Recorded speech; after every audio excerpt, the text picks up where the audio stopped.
bring this up.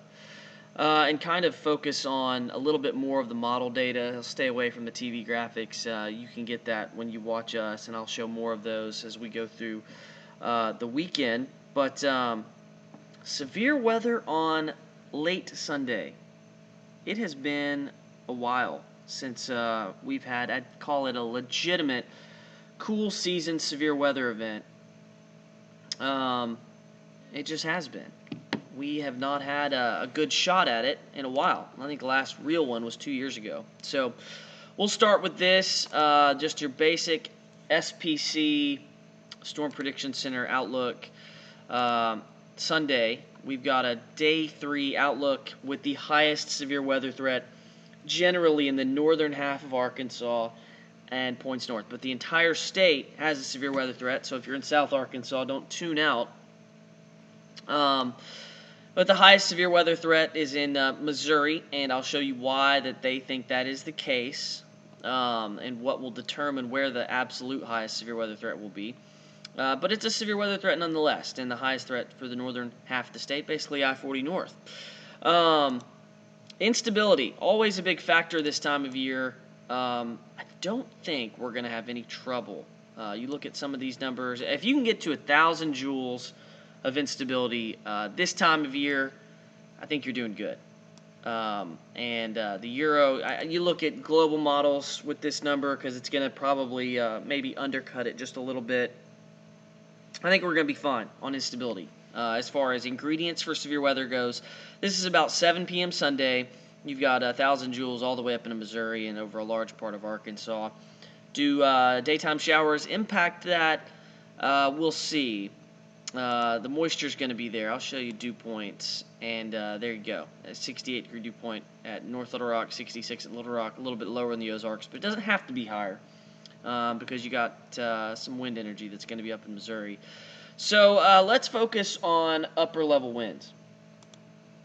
Okay, and I'll show you why the highest threat's going to be in Missouri. This is 500 millibar winds. Can kind of be a good determining factor on your severe weather threat. Oh, that's Wednesday. Okay, we're coming through Sunday into Monday right here. Okay, that's Sunday at 6 p.m. Notice that your strongest upper-level winds kind of misses Arkansas just to the north. Your jet streak of 60 to 70 knots to the north. That doesn't mean we can't get severe weather down in central Arkansas. That just means the most favorable spot for severe weather comes in the north part of the state. Let me move this over here for you so we can better see that. There we go. North part of the state. Now, will that change? Will it actually pan out like that? That's a good question to always ask yourself. On the Euro, it's a little different.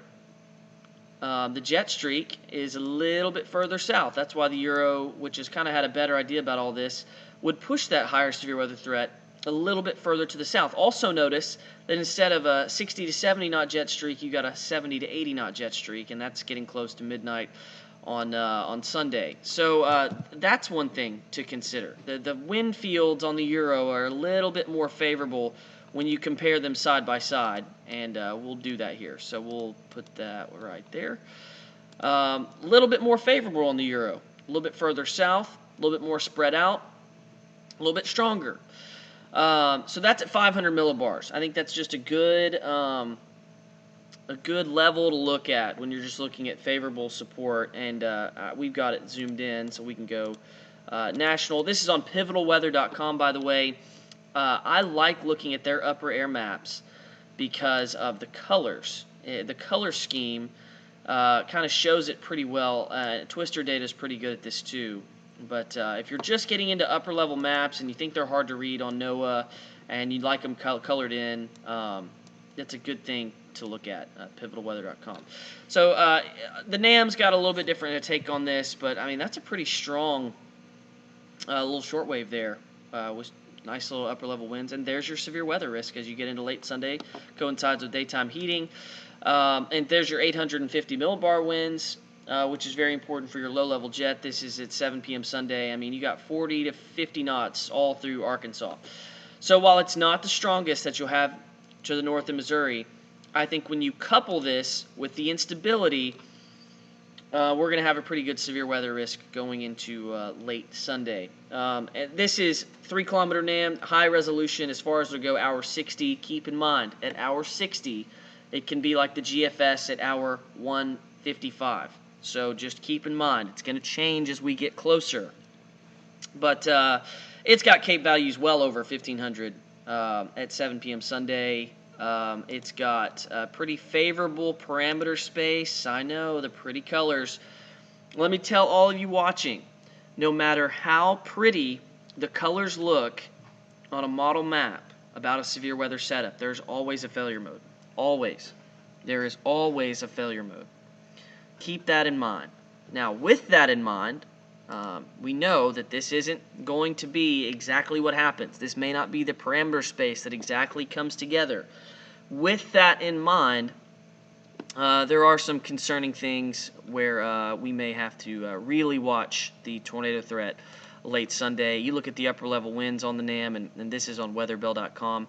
It's got a little bit more of a different tilt, stronger upper level winds. You look at 850 millbar wind speed coming into Arkansas on Sunday night, and it's a lot stronger. That's why you get the tornado threat that goes way up. You got greater instability on the NAM, greater wind speeds pretty much at all levels of the atmosphere. You look at surface winds, which we talk about a lot during when we're watching for severe weather. Let's see if we can look at the actual wind. Yeah, right directly out of the south. So, I mean, the NAM obviously looks a whole lot worse as far as severe weather potential goes, but we'll just kind of leave it there for now as far as the NAM. We'll get this every 6 to 8 hours. We'll get a new run. It's not going to look like this Sunday night, I don't think. I think it's just a little too extreme. However, you look at the Euro, even you look at the GFS, I think I agree with the Storm Prediction Center right now.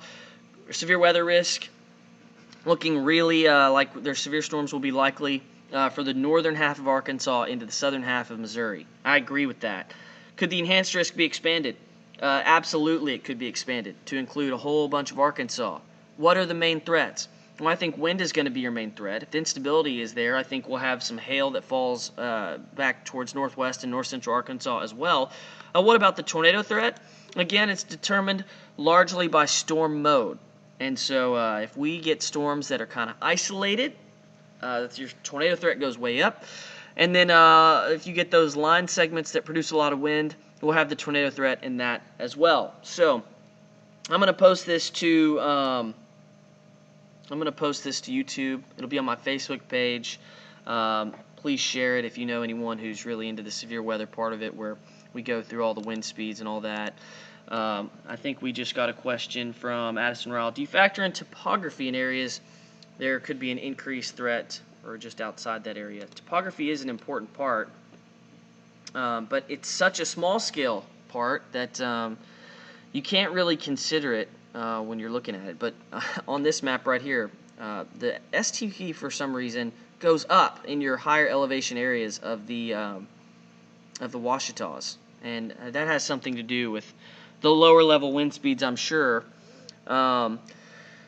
Other questions. Severe weather with tornado potential on Sunday evening from Jeremy Crowder. Yes. Sunday, I think from 4 o'clock until after midnight, we're going to have to be watching very closely. Camden is included in the risk area. The higher risk area is, again, towards the northern half of the state.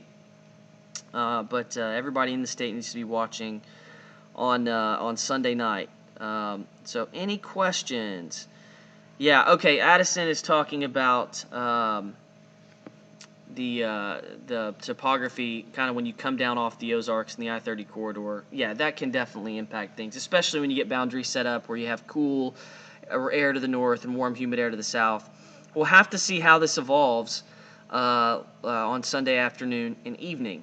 Still a long way to go before we get there. But the point of this is just kind of to not sound the alarm, but just start talking about it, because it's been a while since we've had a legitimate chance of severe weather on a fall system like this. The last one, most of that was in Oklahoma. We had a tornado in Pulaski County, but not widespread, not on a widespread level. So Barry Brandt, Todd Jacobian will be in here later today.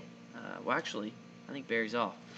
But we'll be in here all weekend. I'll be watching this all weekend, and between watching football games on Saturday, I'll post updates. And then on Sunday, I'll be here all day, probably all night, and we'll see how this evolves. So, not a done deal, but you look at some of the maps with the parameter space, and it's looking like maybe something we need to watch pretty carefully.